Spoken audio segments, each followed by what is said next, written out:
വിദ്യാസാഗറിലെ മറ്റൊരു ഓൺലൈൻ ക്ലാസ്സിലേക്ക് എല്ലാ കൂട്ടുകാർക്കും സ്വാഗതം. അപ്പോൾ നമ്മളിന്ന് പഠിക്കാനായിട്ട് പോകുന്നത് +1 ഫിസിക്കൽ ജിയോഗ്രഫി ടെക്സ്റ്റ് ബുക്കിലെ 4th ചാപ്റ്റർ ആയിട്ടുള്ള distribution of ocean and continents എന്ന് പറയുന്ന ചാപ്റ്ററാണ്.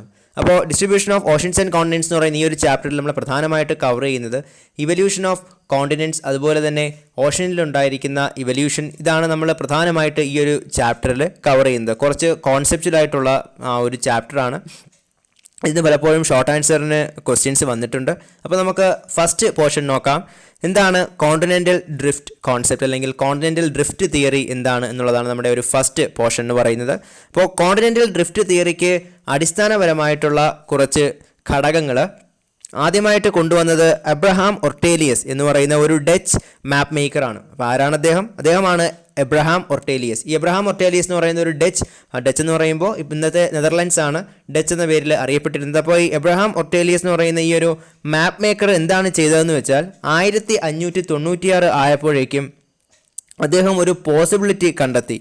അതായത് അദ്ദേഹത്തിൻ്റെ ആ ഒരു പോസിബിലിറ്റി പ്രകാരം ഒരു സിംഗിൾ കോണ്ടിനെൻറ്റ് സ്പ്ലിറ്റായിട്ടാണ് മറ്റ് കോണ്ടിനെൻറ്റ്സ് ഫോം ചെയ്തിട്ടുള്ളത് എന്നുള്ള ഒരു ഐഡിയയെക്കുറിച്ച് ആദ്യമായിട്ട് കൊണ്ടുവരുന്നത് ആരാണ്? ഈ എബ്രഹാം ഒർട്ടേലിയസ് എന്ന് പറയുന്ന ഡച്ച് മാപ്പ് മേക്കറാണ്. അപ്പോൾ അദ്ദേഹത്തിൻ്റെ ഈ ഒരു ഐഡിയയെ അല്പം കൂടി ഇലാബറേറ്റ് ചെയ്യാൻ വേണ്ടിയിട്ട് ഒരു മാപ്പ് ഈ ഒരു ഐഡിയയിൽ വരച്ച വ്യക്തി എന്ന് പറയുന്നത് അന്റോണിയോ പല്ലേഗ്രിനിയാണ്. അപ്പോൾ നമ്മൾ ആദ്യം പറഞ്ഞ ആരായിരുന്നു? അത് എബ്രഹാം ഒർട്ടേലിയസ് ആയിരുന്നു. എബ്രഹാം ഒർട്ടേലിയസ് ചെയ്ത് എന്താണെന്ന് വെച്ചാൽ ഈ കോണ്ടിനെൻറ്റ്സ്, അതായത് വൻകരകൾ രൂപപ്പെട്ടിട്ടുള്ളത് ഒരു വൻകരയിൽ നിന്ന് അടർന്നു മാറിയാണ് വൻകരകൾ രൂപപ്പെട്ടിട്ടുള്ളത് എന്നൊരു ഐഡിയ ആർക്കുണ്ടായിരുന്നു? എബ്രഹാം ഒർട്ടേലിയസ് എന്ന് പറയുന്ന ഒരു ഡച്ച് മാപ്പ് മേക്കർക്കുണ്ടായിരുന്നു. ഈ ഒരു ഐഡിയ അദ്ദേഹം പറയുന്നത് 1596 1596 അദ്ദേഹം പറയുന്നത്. അപ്പോൾ അദ്ദേഹത്തിൻ്റെ ഈ ഒരു ഐഡിയയെ സാധൂകരിക്കുന്ന രീതിയിൽ ഒരു മാപ്പ് വരച്ചു. കാരണം നമ്മുടെ കോണ്ടിനെൻറ്റ്സ് പലതും നോക്കുമ്പോഴേക്കും ഒരു ഭാഗത്തിൽ നിന്ന് അടർന്നു മാറിയിട്ട് നമുക്ക് ചേർത്ത് വയ്ക്കാൻ കഴിയുന്ന രീതിയിൽ ആണ് ഇതിൻ്റെ ഒരു ഷേപ്പ് എന്ന് പറയുന്നത്, പല കോണ്ടിനെൻറ്റ്സിൻ്റെയും ഷേപ്പ്. അപ്പോൾ അത് വെച്ചിട്ട് ഒരു മാപ്പ് ആദ്യമായിട്ട് വരച്ചതെന്ന് പറയുന്നത് അന്റോണിയോ പല്ലേഗ്രിനിയാണ്. അപ്പോൾ അന്റോണിയോ പല്ലേഗ്രിനി ഇത്തരത്തിലൊരു മാപ്പ് വരച്ചു. അപ്പോൾ ഈ ഒരു ഐഡിയയ്ക്ക്, അതായത് കോണ്ടിനെൻ്റൽ ഡ്രിഫ്റ്റ് എന്ന് പറയുന്ന ഈ ഒരു ഐഡിയയ്ക്ക് കൂടുതൽ സമഗ്രമായിട്ടുള്ള സംഭാവന നൽകിയ വ്യക്തിയായിരുന്നു ജർമ്മൻ കാലാവസ്ഥാ നിരീക്ഷകനായിട്ടുള്ള, അതായത് ജർമ്മൻ മീറ്റീരിയോളജിസ്റ്റ് ആയിട്ടുള്ള ആൽഫ്രഡ് വാഗ്നർ. അപ്പോൾ ആൽഫ്രഡ് വാഗ്നർ ആണ് അല്പം കൂടി കോംപ്രിഹെൻസീവ് ആയിട്ടുള്ള ഐഡിയ ഏതിന് നൽകിയത്? കോണ്ടിനെൻ്റൽ ഡ്രിഫ്റ്റ് എന്ന് പറയുന്ന ഈ ഒരു കോൺസെപ്റ്റിന് നൽകിയത്. അപ്പോൾ ജർമ്മൻ മീറ്റീരിയോളജിസ്റ്റ് ആയിട്ടുള്ള ആൽഫ്രഡ് വാഗ്നറിൻ്റെ ഐഡിയ, അല്ലെങ്കിൽ അദ്ദേഹം പറഞ്ഞത് എന്താണെന്ന് വെച്ചാൽ, ഇപ്പോൾ ഈ കോണ്ടിനെൻറ്റ്സും അതുപോലെ തന്നെ ഓഷ്യനുമെല്ലാം ഒരു സിംഗിൾ കോണ്ടിനെൻറ്റും ആ ഒരു സിംഗിൾ കോണ്ടിനെൻറ്റിനെ സറൗണ്ട് ചെയ്തിട്ടുള്ള ഒരു സിംഗിൾ ഓഷ്യനിൽ നിന്നും സ്പ്ലിറ്റ് ചെയ്തിട്ടാണ് എന്തുണ്ടായിട്ടുള്ളത്? ഡിഫറെൻറ്റ് കോണ്ടിനെൻറ്റ്സും അതുപോലെ തന്നെ ഡിഫറെൻറ്റ് ഓഷ്യൻസും ഉണ്ടായിട്ടുള്ളത്. നമുക്ക് നോക്കുമ്പോൾ അറിയാം, പ്രധാനമായിട്ടുള്ള ഓഷ്യൻസ് എന്ന് പറയുമ്പോൾ ഏതൊക്കെയാണ്?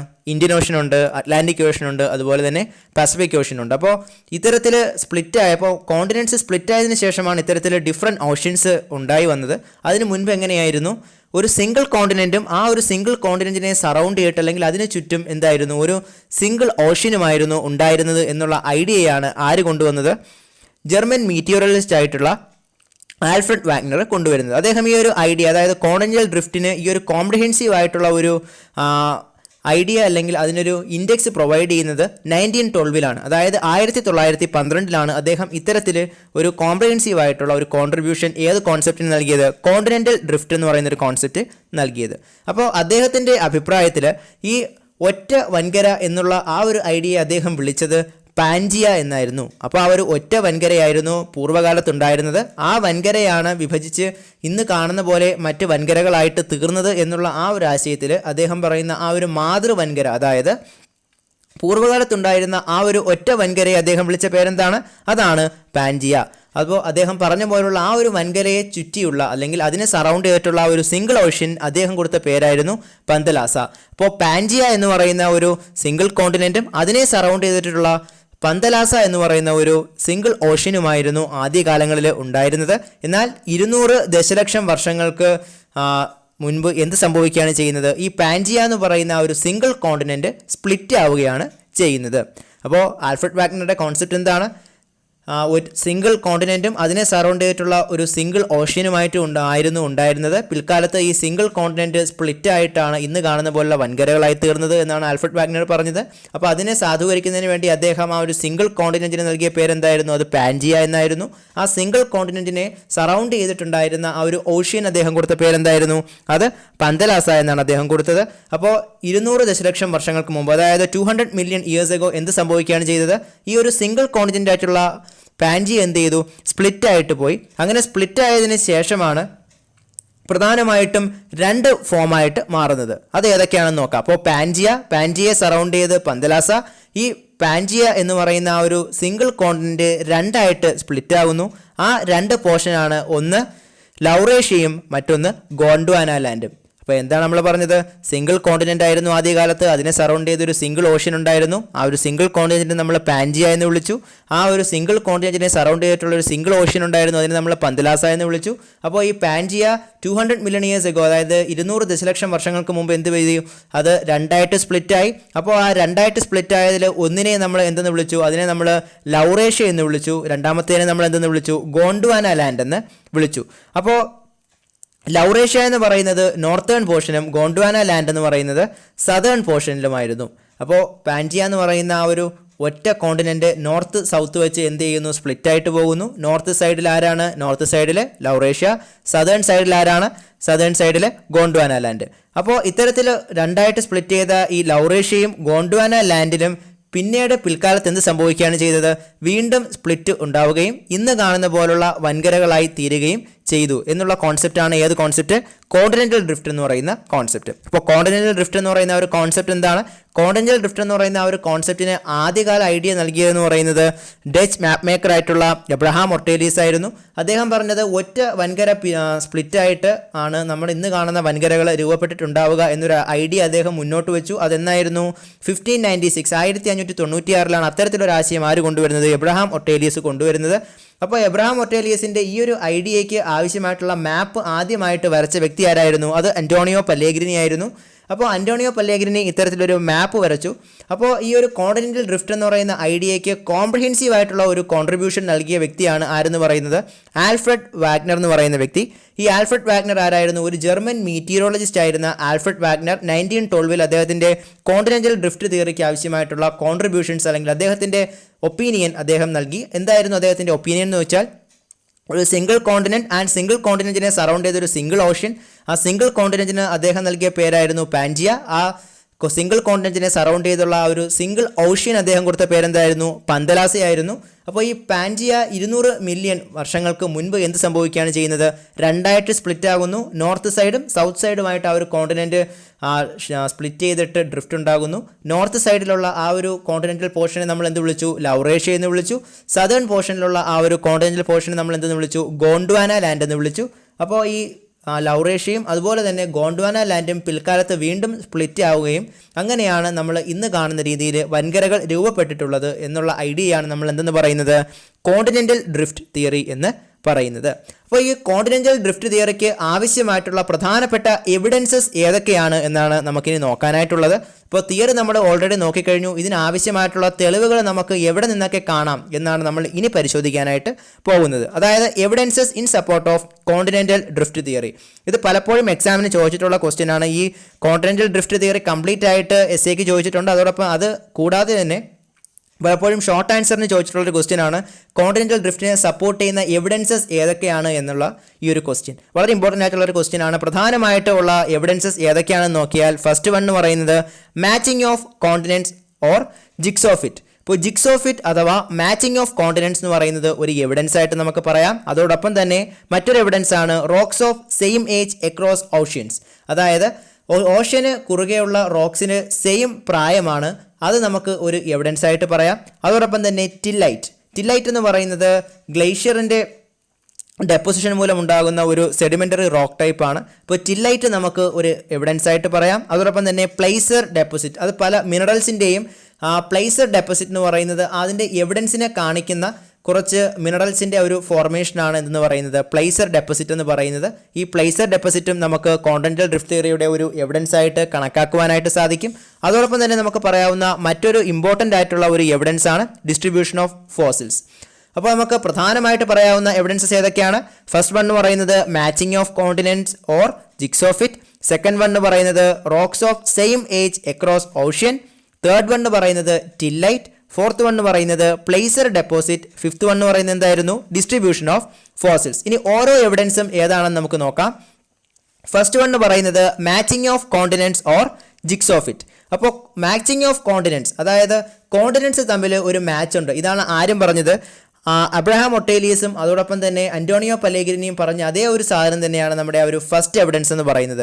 കോണ്ടിനെന്റ്സ് തമ്മിൽ ഒരു മാച്ച് ഉണ്ട്. അത് പ്രധാനമായിട്ട് നമുക്ക് എങ്ങനെ കാണുവാൻ സാധിക്കുമെന്ന് പറയുകയാണെങ്കിൽ, സൗത്ത് അമേരിക്കയും അതോടൊപ്പം തന്നെ നമ്മൾ ആഫ്രിക്കയും നോക്കുകയാണെങ്കിൽ, ആഫ്രിക്കയുടെ വെസ്റ്റ് പോർഷനായിട്ടുള്ള വെസ്റ്റ് ആഫ്രിക്കയുടെ ആ ഒരു പോർഷനും അതോടൊപ്പം തന്നെ നമ്മൾ സൗത്ത് അമേരിക്കയുടെ ഈസ്റ്റ് പോർഷൻ എന്ന് പറയുമ്പോൾ ബ്രസീൽ ഉൾപ്പെടുന്ന ആ ഒരു ഭാഗവും നമ്മൾ നോക്കുകയാണെങ്കിൽ നമുക്കത് പരസ്പരം ചേർത്ത് വയ്ക്കാൻ കഴിയുന്ന രീതിയിലാണ് ഇരിക്കുന്നത്. അതായത് നമ്മൾ വേൾഡ് മാപ്പ് ചെക്ക് ചെയ്ത് നോക്കുമ്പോഴേക്കും നമുക്ക് കാണുവാൻ സാധിക്കുന്ന ഒന്നാണ് ഈ ഒരു മാച്ചിങ് എങ്ങനെയാണ് വരുന്നത്. അതായത് ഒന്നിൽ നിന്ന് സ്പ്ലിറ്റ് ആയിട്ട് ഉണ്ടായിട്ടുള്ളതാണ് എന്നതിനുള്ളൊരു ഉത്തമ ഉദാഹരണമായിട്ട് നമുക്ക് എന്ത് പറയാം?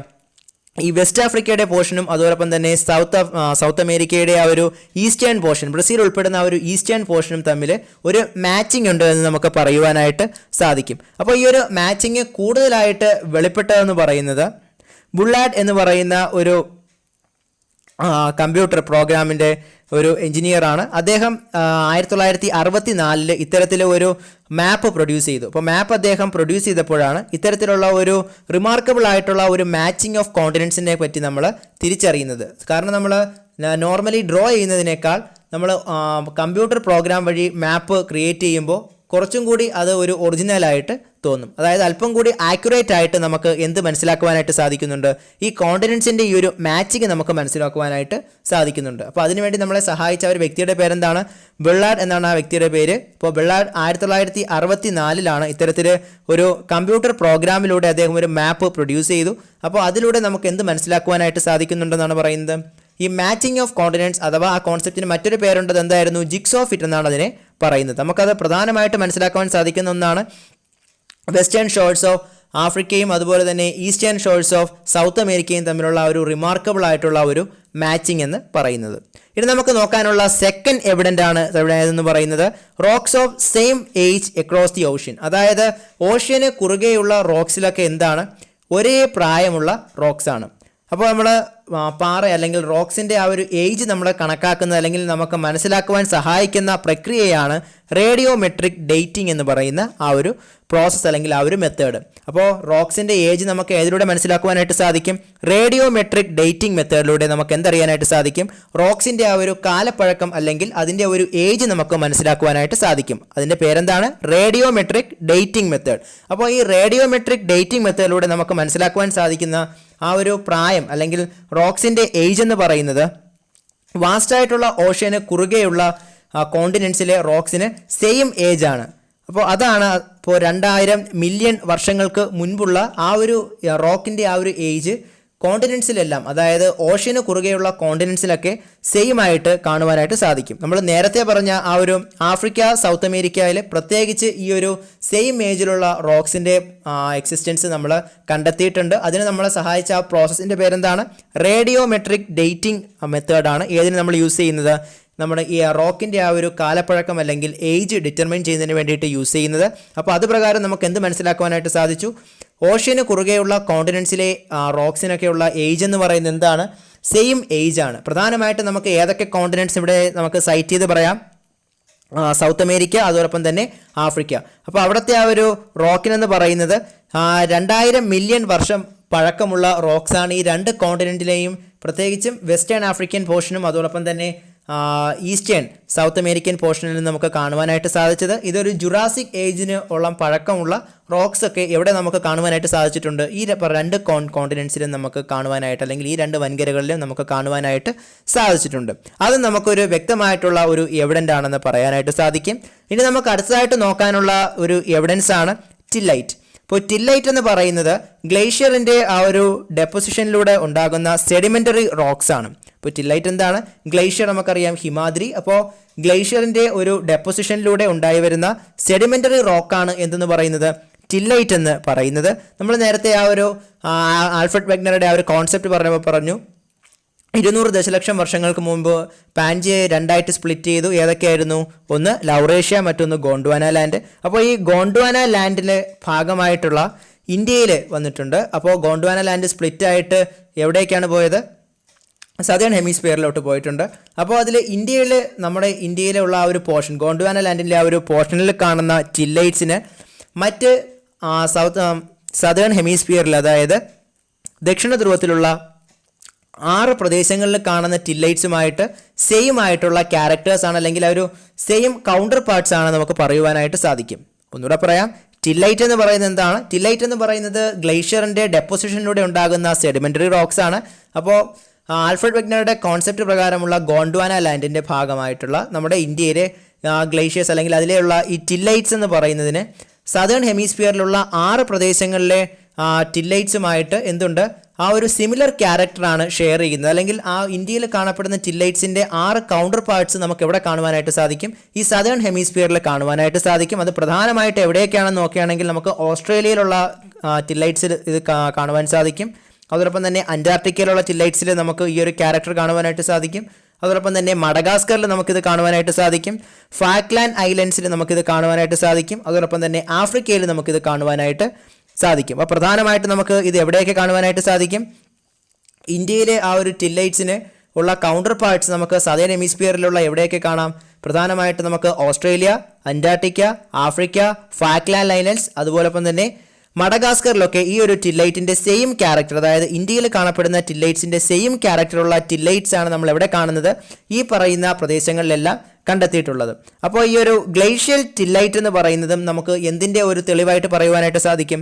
കോണ്ടിനെൻ്റൽ ഡ്രിഫ്റ്റ് തിയറിയുടെ ഒരു പ്രധാനപ്പെട്ട തെളിവ്, അല്ലെങ്കിൽ എവിഡൻസ് ആയിട്ട് നമുക്ക് പറയുവാനായിട്ട് സാധിക്കും. ഇനി മറ്റൊരു പ്രധാനപ്പെട്ട തെളിവാണ് പ്ലേഷ്യർ ഡെപ്പോസിറ്റ്സ് എന്ന് പറയുന്നത്. പ്ലേഷ്യർ ഡെപ്പോസിറ്റ്സ് എന്ന് പറയുന്നത് പ്രധാനമായിട്ടും ഒരു മിനറലിൻ്റെ ഒക്കറൻസിന് നമുക്ക് മനസ്സിലാക്കുന്നതിനായിട്ട് അതുമായിട്ട് റിലേറ്റ് ചെയ്തിട്ടുള്ള കുറച്ച് മിനറൽസിൻ്റെ ഒരു ഫൗണ്ടേഷൻ ഉണ്ട്. അതായത് ഇപ്പോൾ സ്വർണത്തിൻ്റെ ഡെപ്പോസിഷൻ ഉള്ളിടത്ത് സ്വർണത്തിൻ്റെതായിട്ടുള്ള കുറച്ച് ഘടകങ്ങൾ, അല്ലെങ്കിൽ അതിൻ്റെ കുറച്ച് മിനറൽസ്, സപ്പോർട്ടിംഗ് ആയിട്ടുള്ള കുറച്ച് മിനറൽസ് ഉണ്ടായിരിക്കും. അതായത് ഈ സ്വർണ്ണ നിക്ഷേപമുള്ള പ്രദേശത്തിനോട് ചേർന്ന് തന്നെ ഇത്തരത്തിലുള്ള കുറച്ച് മിനറൽസിൻ്റെ ഡെപ്പോസിഷൻ ഉണ്ടായിരിക്കും. ഇത് നമ്മൾ പ്രധാനമായിട്ട് നോക്കുകയാണെങ്കിൽ ആഫ്രിക്കയിലെ ഖാന കോസ്റ്റിന് സമീപം ഇത്തരത്തിൽ സ്വർണത്തിന് സാമീപ്യം ഉണ്ട് എന്ന് കാണിക്കുന്ന കുറച്ച് മിനറൽസ് കണ്ടെത്താൻ കഴിഞ്ഞിട്ടുണ്ട്. പക്ഷേ അവിടെ സ്വർണം കണ്ടെത്താൻ സാധിച്ചിട്ടില്ല. പക്ഷേ ഈ സ്വർണം എവിടെയാണ് എന്ന് നമ്മൾ ചെക്ക് ചെയ്ത് നോക്കുകയാണെങ്കിൽ നമുക്ക് ബ്രസീലിയൻ കോസ്റ്റിൽ ഈ ഗോൾഡിൻ്റെ ഡെപ്പോസിഷൻ കാണുവാനായിട്ട് സാധിക്കും.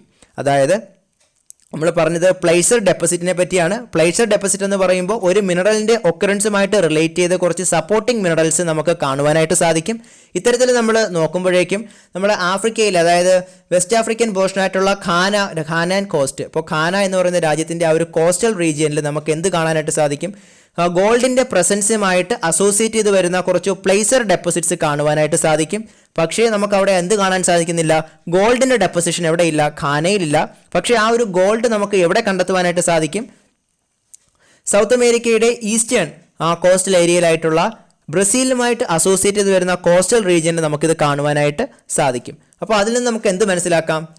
പഴയ കാലത്ത് ഈ ഒരു ഖാന കോസ്റ്റും അതുപോലെ തന്നെ ബ്രസീലിയൻ കോസ്റ്റും ഒരു പ്രദേശമായിരുന്നു. പിൽക്കാലത്ത് അത് സ്പ്ലിറ്റായിട്ട് അത് പിന്നെ ഡ്രിഫ്റ്റ് ചെയ്ത് പോയതാണ് എന്ന് നമുക്ക് മനസ്സിലാക്കുവാൻ കഴിയുന്ന ഒരു പ്രധാനപ്പെട്ട എവിഡൻസ് ആയിട്ട് നമുക്ക് എന്തിനെ പറയാം? ഈ ഒരു പ്ലേസർ ഡെപ്പോസിറ്റിൻ്റെ പ്രസൻസിനെ നമുക്ക് പറയുവാനായിട്ട് സാധിക്കും.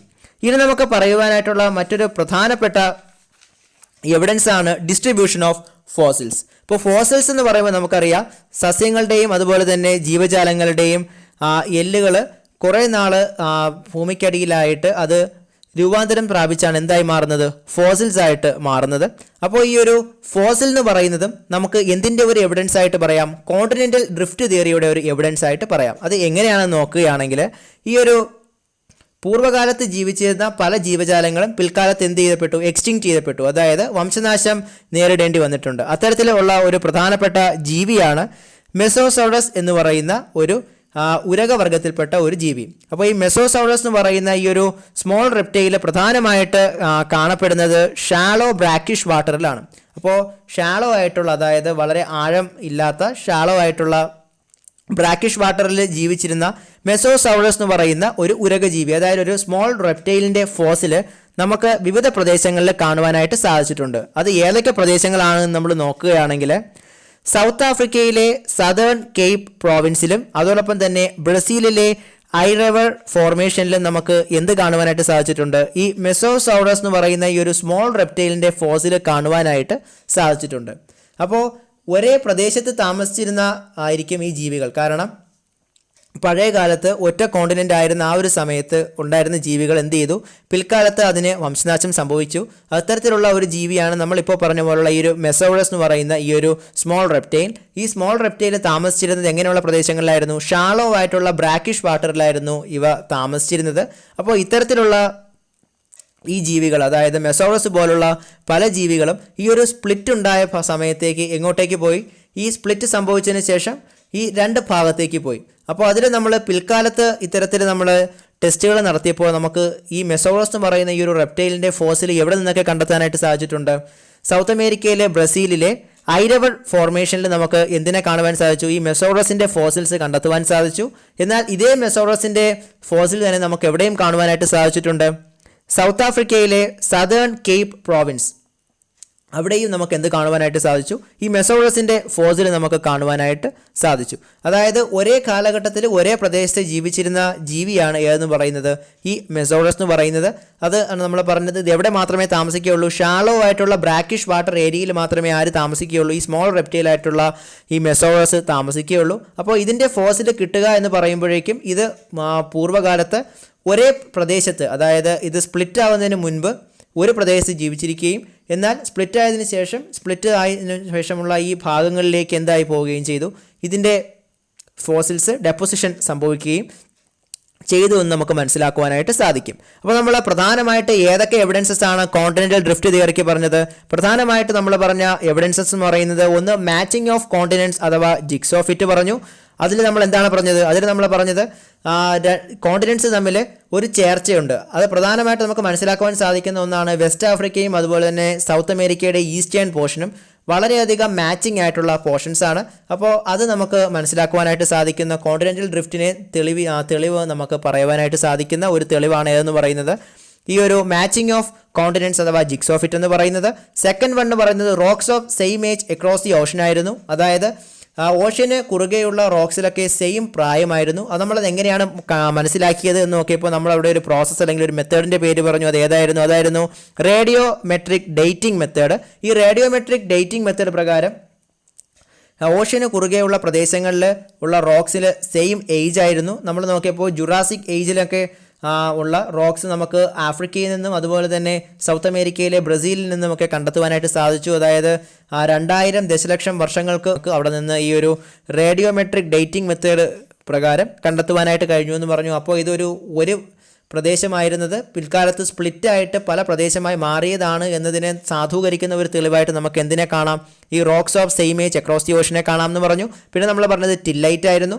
ടില്ലൈറ്റ് എന്ന് പറയുന്നത് ഗ്ലേഷ്യർ ഡെപ്പോസിഷൻ ഉണ്ടാകുന്ന ഒരു സെഡിമെൻ്ററി റോക്കാണെന്ന് പറഞ്ഞു. അതിൽ നമ്മൾ ഗോണ്ട്വാന ലാൻഡിൻ്റെ പോർഷനായിട്ടുള്ള ഇന്ത്യയിൽ കണ്ടെത്തിയ ടില്ലൈറ്റും അതോടൊപ്പം തന്നെ അതിൻ്റെ കൗണ്ടർ പാർട്സ് മറ്റ് പല ഭാഗങ്ങളിൽ നമുക്ക് സദേൺ ഹെമിസ്ഫിയറിൽ കാണുവാൻ കഴിഞ്ഞു എന്ന് പറഞ്ഞു. അതെവിടെയൊക്കെയായിരുന്നു? Australia, Antarctica, Madagascar, Falkland islands, അതുപോലെ തന്നെ ആഫ്രിക്കയിലൊക്കെ നമുക്ക് കാണുവാൻ കഴിഞ്ഞു എന്ന് നമ്മൾ പറഞ്ഞു. അപ്പോൾ അതും ഈ ഒരു കോണ്ടിനെൻ്റൽ ഡ്രിഫ്റ്റിനെ സഹായിക്കുന്ന ഒരു എവിഡൻസ് ആണ്. അതോടൊപ്പം തന്നെ നമുക്ക് പറയാവുന്ന മറ്റൊരു എവിഡൻസ് ആയിരുന്നു പ്ലേസർ ഡെപ്പോസിറ്റ്. പ്ലേസർ ഡെപ്പോസിറ്റ് എന്ന് പറയുമ്പോൾ നമ്മൾ പറഞ്ഞു ഒരു മിനറലിൻ്റെ ഒക്കറൻസുമായിട്ട് റിലേറ്റ് ചെയ്ത് അല്ലെങ്കിൽ അസോസിയേറ്റ് ചെയ്ത് കാണപ്പെടുന്ന കുറച്ച് സപ്പോർട്ടിംഗ് മിനറൽസ് ഉണ്ട്. അപ്പോൾ ഇത്തരത്തിലുള്ള സപ്പോർട്ടിംഗ് മിനറൽസിൽ നമുക്ക് ഖാനയിൽ ഗോൾഡിൻ്റെ ഡെപ്പോസിഷൻ്റെ സപ്പോർട്ടിംഗ് മിനറൽസ് കണ്ടെത്തുവാൻ സാധിച്ചു. പക്ഷേ ആ ഒരു ഗോൾഡ് ഡെപ്പോസിറ്റ് നമുക്ക് ഖാന കോസ്റ്റിൽ കണ്ടെത്താൻ സാധിച്ചില്ല. പക്ഷേ ആ ഒരു ഗോൾഡ് ഡെപ്പോസിറ്റ് നമുക്ക് എവിടെ കണ്ടെത്താനായിട്ട് സാധിച്ചു? ബ്രസീലിയൻ കോസ്റ്റിൽ നമുക്ക് കണ്ടെത്തുവാനായിട്ട് സാധിച്ചു. അപ്പോൾ അതായത് നമ്മുടെ കോണ്ടിനെൻ്റൽ ഡ്രിഫ്റ്റ് തിയറി, അതായത് ആദ്യകാലത്ത് ഒറ്റ കോണ്ടിനെൻ്റ് ആയിരുന്നത് സ്പ്ലിറ്റ് ചെയ്തിട്ടാണ് ഇന്ന് കാണുന്ന പോലുള്ള കോണ്ടിനെൻറ്റ്സ് രൂപപ്പെട്ടത് എന്നൊരു ആശയത്തിനെ സപ്പോർട്ട് ചെയ്യുന്ന ഒരു എവിഡൻസ് ആയിട്ട് നമുക്ക് ഏതിനെ പറയാം? ഈ പ്ലേസർ ഡെപ്പോസിറ്റ്സിനെ പറയാം. അവസാനമായിട്ട് നമ്മൾ പറഞ്ഞ എവിഡൻസ് ആയിരുന്നു എന്ന് പറയുന്നത് ഡിസ്ട്രിബ്യൂഷൻ ഓഫ് ഫോസിൽസ്. അതായത് സസ്യങ്ങളുടെയും ജന്തുജാലങ്ങളുടെയും മൃതാവശിഷ്ടങ്ങൾ ഭൂമിക്കടിയിൽ പോയതിനു ശേഷം രൂപപ്പെടുന്ന ഫോസിൽസ് നമുക്ക് എന്തായിട്ട് കണക്കാക്കാം? പ്രധാനമായിട്ടും കോണ്ടിനെന്റൽ ഡ്രിഫ്റ്റ് തിയറിയുടെ ഒരു എവിഡൻസ് ആയിട്ട് കണക്കാക്കാമെന്ന് പറഞ്ഞു. നമ്മളതിന് എക്സാമ്പിളായിട്ട് പറഞ്ഞത് ഏത് ജീവിയുടെ കാര്യമായിരുന്നു?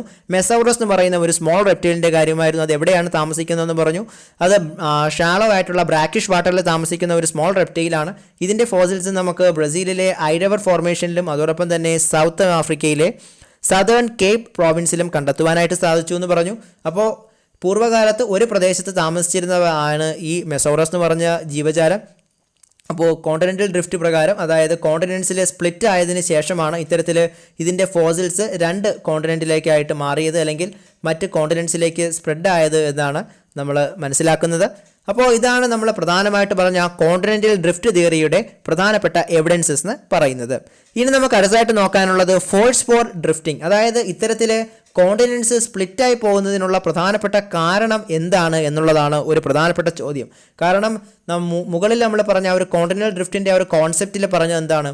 ഒറ്റ വൻകരയായിരുന്നു, അത് സ്പ്ലിറ്റായിട്ട് പല വൻകരയായി, അതോടൊപ്പം തന്നെ അതിനെ സറൗണ്ട് ചെയ്തിരുന്ന ആ ഒരു ഒറ്റ ഓഷ്യനും പല ഓഷ്യനായിട്ട് മാറി എന്നുള്ള ആ ഒരു ഐഡിയയാണ് നമ്മൾ ഇത്രയും നേരം ഡിസ്കസ് ചെയ്തത്. അപ്പോൾ ഈ ഒരു ഡ്രിഫ്റ്റ്, അതായത് ഈ ഒരു സ്പ്ലിറ്റിന് കാരണമായിട്ടുള്ള ഫോഴ്സ് എന്താണ് എന്നൊരു ചോദ്യം അവിടെ നിലനിൽക്കുന്നുണ്ട്.